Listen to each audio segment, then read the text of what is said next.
Hello and welcome to Shaka Extra Time, a show that comes to you every Tuesday live on Facebook. And today I'm joined by Shaka Sali, aka the Kabale Kid. Hello, Shaka. Hello, Paul. How are you? I definitely could be hugely terrific, except what is happening or not happening in the country where you and I call home. Well, we'll have more of that in a minute, but let's first welcome all our Facebook followers watching us all over the world. Shaka Extra Time is a place where you get to talk to Shaka himself and ask some pertinent questions. Today we'll be talking about a wide range of issues, but mainly focus on the death of the former UN Secretary General, Kofi Annan, and what's going on in Uganda. So if you're watching, please send those comments.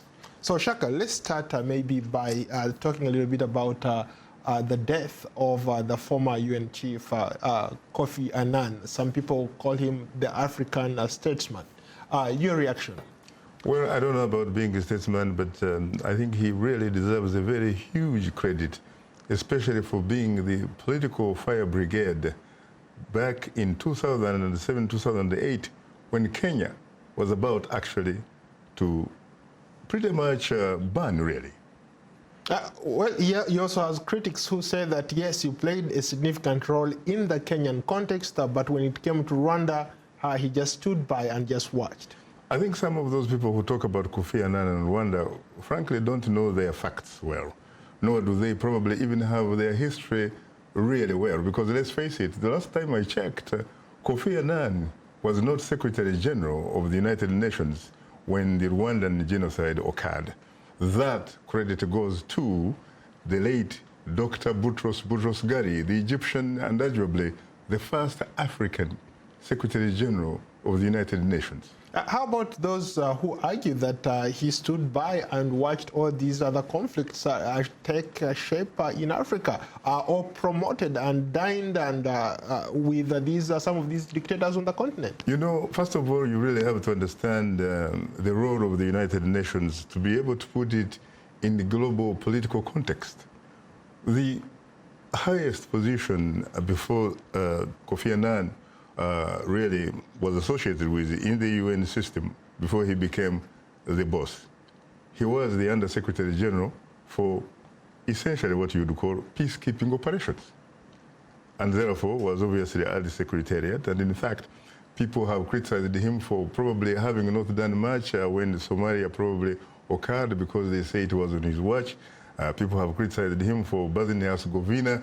They have criticized him for Rwanda. Yeah. But let's face it, first of all, who actually controls the United Nations system? It's the UN Security Council. The UN Security Council, and it is obviously composed of 5 permanent members in that particular place. I don't see the name of Kofi Annan among the permanent members of the UN Security Council. But he was You're talking in a about position... the United States. You're talking about Russia. You're talking about China. You're talking about France. You're talking about Britain. And to be honest with you, when those allegations which are talked about occurred, to be honest with you, it looks like it probably could have been, in fact, the Clinton administration that was, in fact, in the front lines. It was really not so much about Kofi Annan. Kofi Annan was a top bureaucrat, a person that would be receiving orders. In the African context, they say orders from above. How about those people who are eulogizing him and saying very good things about him? In particular, what are some of those things that he stood for, the positive side of Kofi Annan? Very good question, Paul. First of all, let's face it, Ali, like you and me, like any other human being, was simply a human being, and therefore can really be put on balance. In the sense that, yes, he had some very strong, sides on his side in terms of strength, and he also had some weaknesses. But let's face it, when you think about strength, he turned what other people would consider to be weakness into strength. This is a man who was largely defined by the key word, humility. Humility. A man that was defined by what you would consider to be soft power. He was not the kind of general the kind of president that would be considered to be commander-in-chief of his armed forces, including tanks, jet fighters, and helicopter gunships to boot. No. But he was a man that was very intellectually astute. He was, in fact, some people have considered him or regarded him as, he was a diplomat. By the way, Annan was also a man who came from the Ghanaian royalty. He came from the Ashanti Kingdom, the ancient Ashanti Great Kingdom. That is where he traces basically his upbringing. He was born in Kumasi. I've been lucky to be there, to be around and breathe the same air. But of course, unlike Kofi Annan, I am not royalty. At least I do not claim that. Until his death, he had sort of shifted his focus to paying attention to human rights and as an advocate for social justice. Even recently, he was in Zimbabwe during the elections. Yeah, in fact, while we were there. Yes. Yeah. Yeah. So can you maybe speak to that a little bit? He didn't really pretty much shift. He was always, I think, to be very honest with you, someone was very supportive of those values.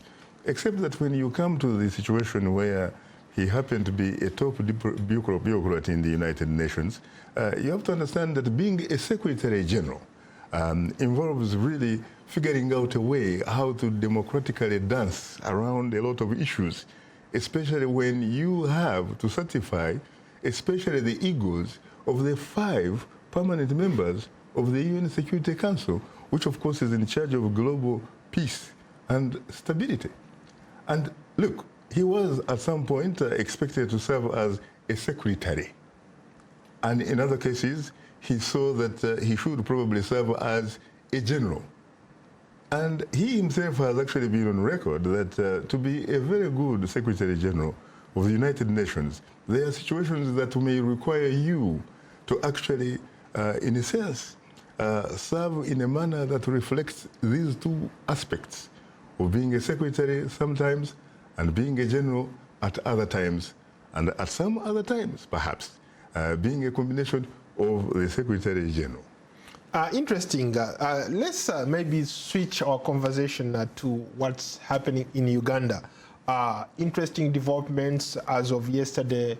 Soldiers and police, what has come to define the Ugandan government or the Uganda People's Army is the images that we see on the street, them beating up people. Your reaction?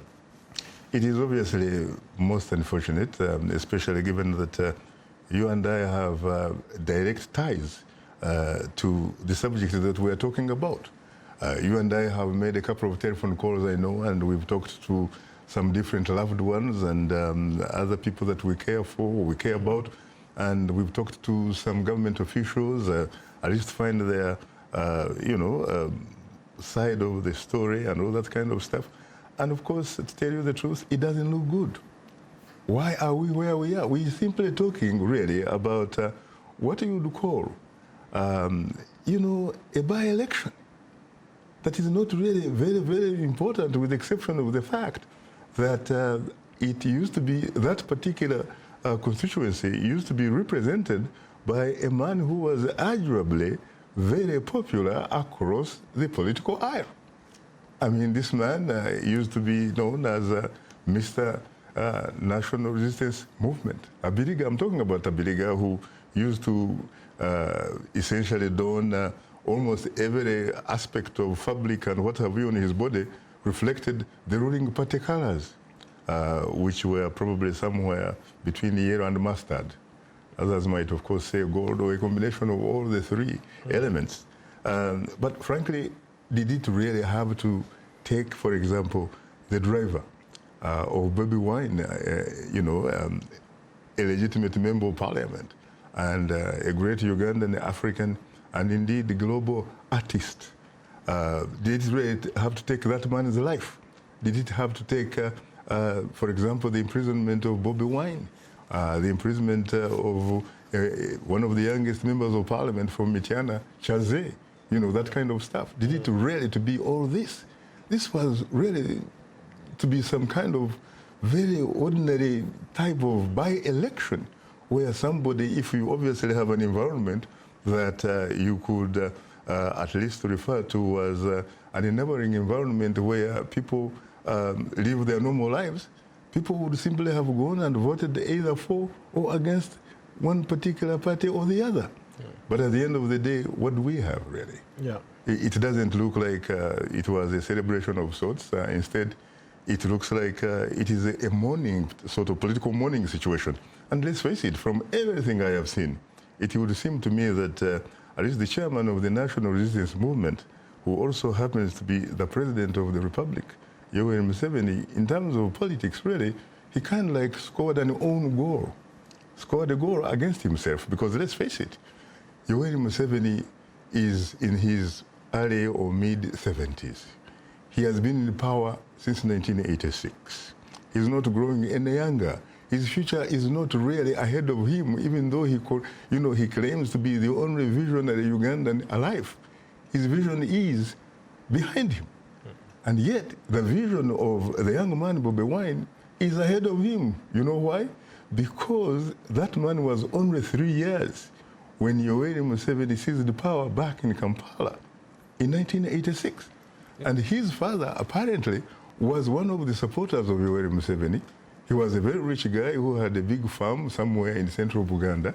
He had apparently, according to some of the sources I have heard from, more than 1,000 cows. And some of these cows actually went to become part of, you would say, the logistics, if you were, for the rebels of the NRM. So if in fact that is true, you could actually arguably say that you are looking now at a revolution that is actually busy eating its own children. Interesting analysis on that, Shaka. You've had an opportunity to interact with Bobi Wine, both on your shows and socially. What makes Bobi Wine tick? Who is this young, remarkable guy? Remarkably intelligent, very exposed, very confident. And of course, he also happens to have a gift, a very unique gift of being a remarkable artist. Others call it a musician. And when you listen to the lyrics of his music, his songs and stuff like that, I mean, this is a man that actually takes advantage of his art so that he can not only talk about being patriotic to his stomach, or the stomach of his family, and the stomach of his friends and relatives and stuff like that, but actually, this is a man who takes advantage and deploys his gift for the benefit of all of us, so that at the end of the day, we can at least smell some roses that reflect socio-economic justice for all of us. This is a man who basically turns his music into not a music of social control, but in fact, a music of social change.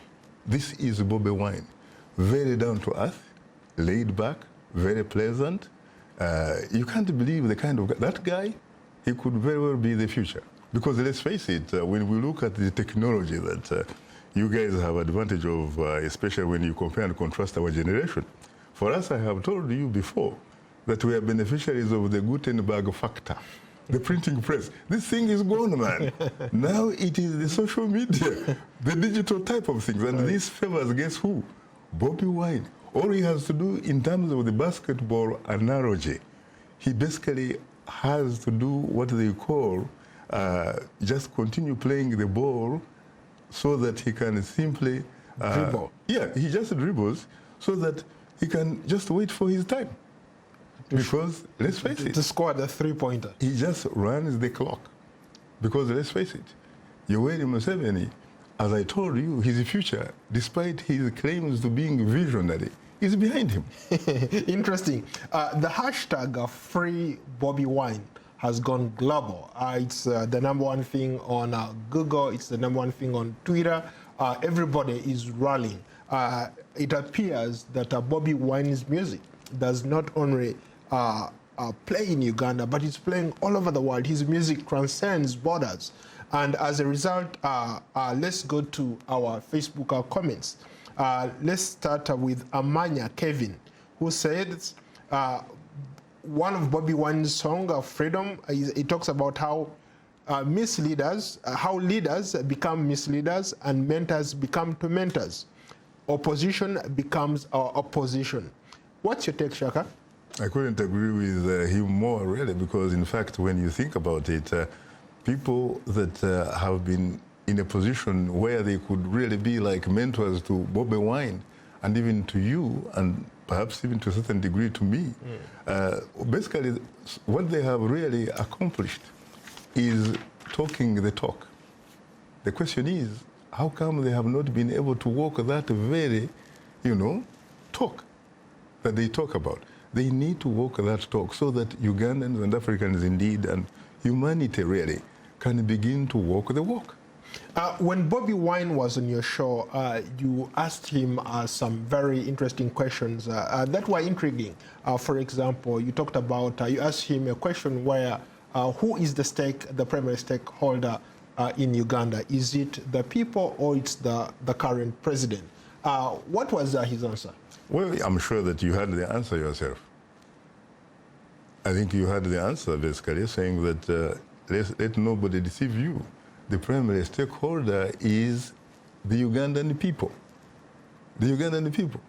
But when it comes to the running of the affairs of Uganda, do Ugandan people really run those particular affairs? Because let's face it, you have a situation where you have had the Ugandan president saying, and this one, frankly, you can even play whatever sound bites that would reflect or claim to be a reflection of what he says. He says, my oil, my money, my army. Come on, man. I mean, all of us, the last time I checked, including Bobi Wine, have equal shares on this corporation called Uganda Republic. So it's up to Ugandans to assert their citizenship, to come up and say, wait a minute, we are not subjects of anybody here, because subjects do not have constitutional rights. If you don't have rights as a citizen, you don't have the power to hire or employ anybody. In fact, when you look at the Ugandan constitution, a man like Yoweri Museveni is supposed to be your employee, and my employee, and Bobi Wine's employee, and all the Ugandan taxpayers' employee, not the other way around. For the record, he has said on record that he's not a servant of the people of Uganda. But a servant of who? Of himself. No, but he has also, by the way, been quoted, and I hope correctly, that he is in this business to really work for his children and his grandchildren. But I think the last time I checked, he sort of danced around it and said he may in fact have been misquoted, or probably people may have put words in his mouth, but at least that's what I have seen in black and white. But when he went to Ruwero, when he came back and said, I have liberated you, who was he referring to? Was he referring to his children? Was he referring to his grandchildren? Of course not. He was referring to the people of Uganda. And the people of Uganda, frankly, have been very generous. They have been very kind enough. They have been very loving. They have laid back and given him the opportunity to be in control for the last 32 years. They just even opened, in fact, the political floodgates. They have removed even the age cap so that the man can actually become what some would characterize as a legitimate political monarch. Or emperor. Shaka, you are watching Shaka Extra Time here on the Voice of America. And Shaka Extra Time is a show that comes to you every Tuesday. So today we are talking about Bobi Wine, a Ugandan artist and politician whose hashtag people power is transcending across, is trending all over the world. And as we speak today, there are a lot of comments are coming in from Uganda. Let's go to another person called Balema. He says, Kabale Kid, thank you for being the voice of the voiceless. Please talk more about the current political situation in Uganda. Did it have to come to that point where we see soldiers beating up people on the streets? Well, it obviously has been able to come to that point because Ugandans are not doing what they're expected to do. Ugandans are expected to be citizens who owe allegiance to the state, and therefore they are in control. They are the people who own Uganda. And whether you have a president, whether you have a chief justice, like Bat Katurebe, whether you have a speaker like Madame Kadaga, those are your employees. They are your employees. You're supposed to call shots. You're supposed to hire them and fire them whenever you want. But you can only do that if you work together. You can only do that if you are disciplined, if you know exactly what you are doing.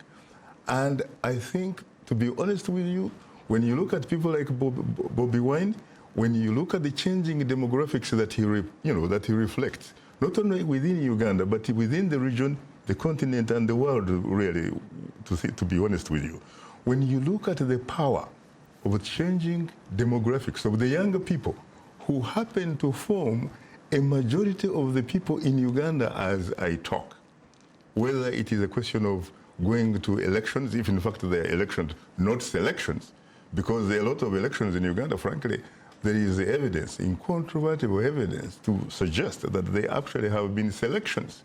These are situations where elections have been, the results have been predetermined before you actually even go to vote. You have had a situation where the government controls all the institutions, the government prints the ballot papers, the government gives to friendly people to tick some of those ballot papers before the event. In fact, there have been a lot of evidence for anybody who bothers to look for it. And when you look at the fact that the changing demographics, the young people are the majority in Uganda, in the region, on the continent, and when you look at those young people in tandem with social media, I think that is going to be the future. That is going to be the future. We are looking at the possibility, in fact, of these young people who are not invested in the status quo. They are not invested in what is there. They basically are invested in what would be characterized as change. Because you know what? All they have to lose really are the chains that are essentially tying them, so that they can also begin, if I may use the word that is not a particularly good one, but a lot of people use it, if they really want to eat. Okay. And they want to develop their society so that majority of people can benefit from the God-given resources.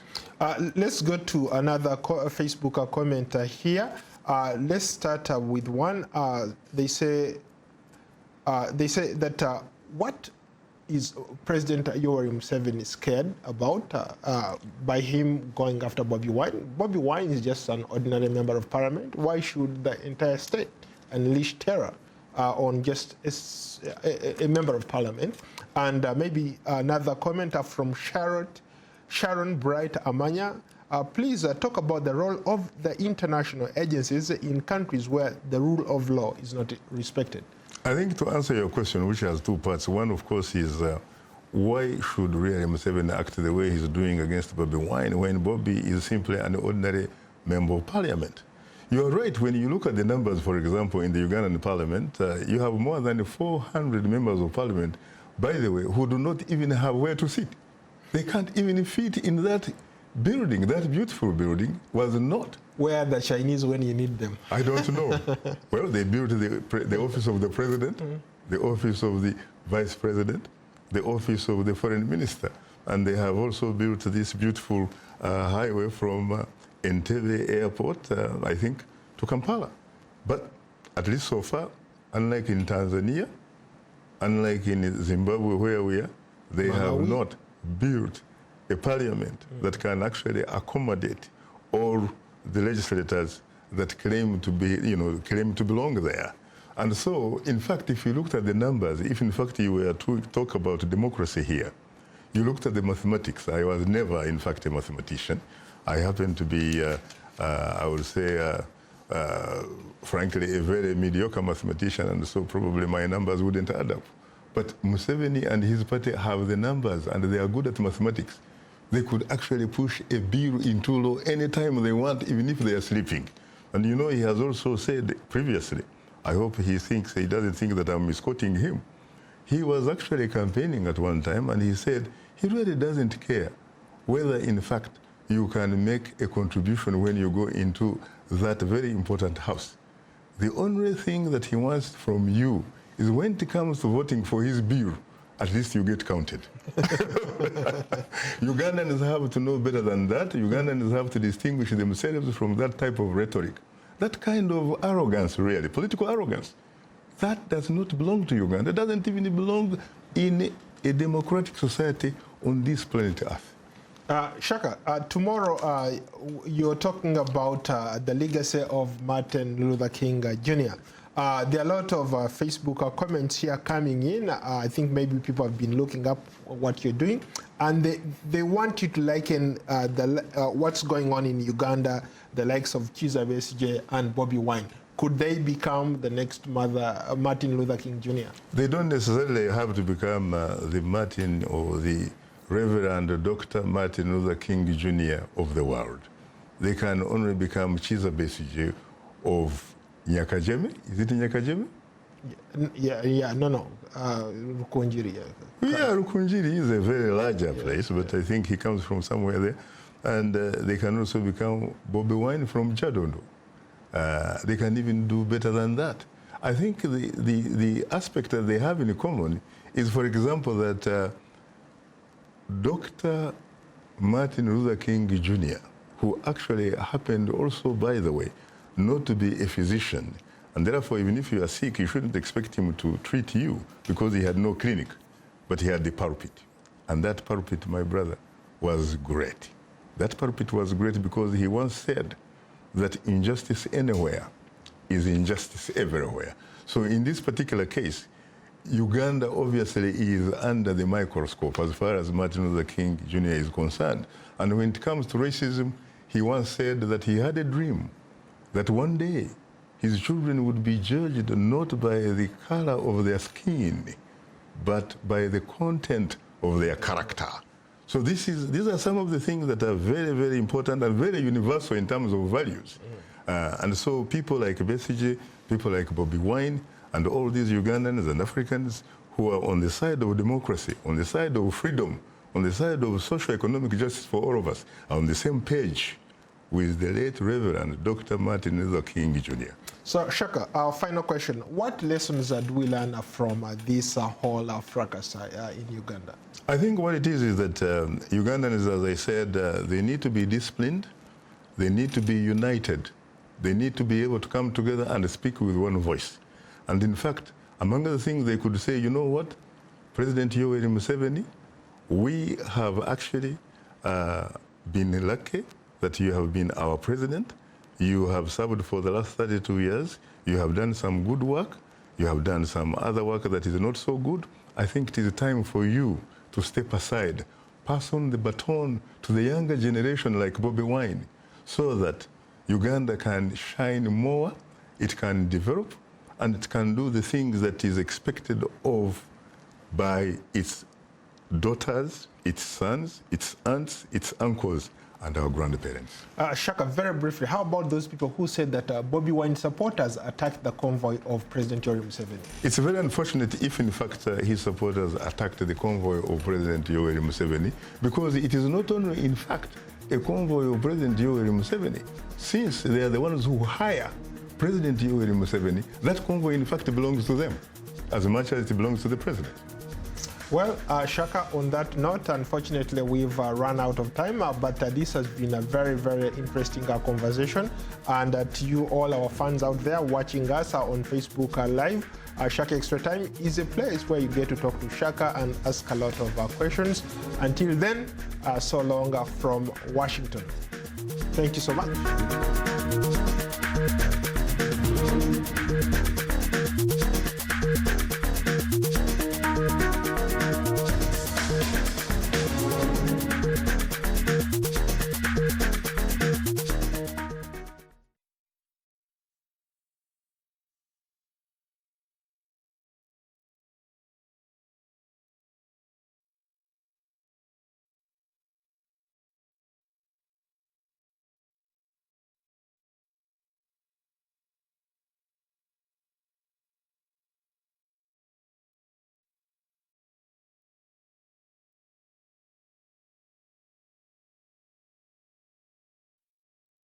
HIV and other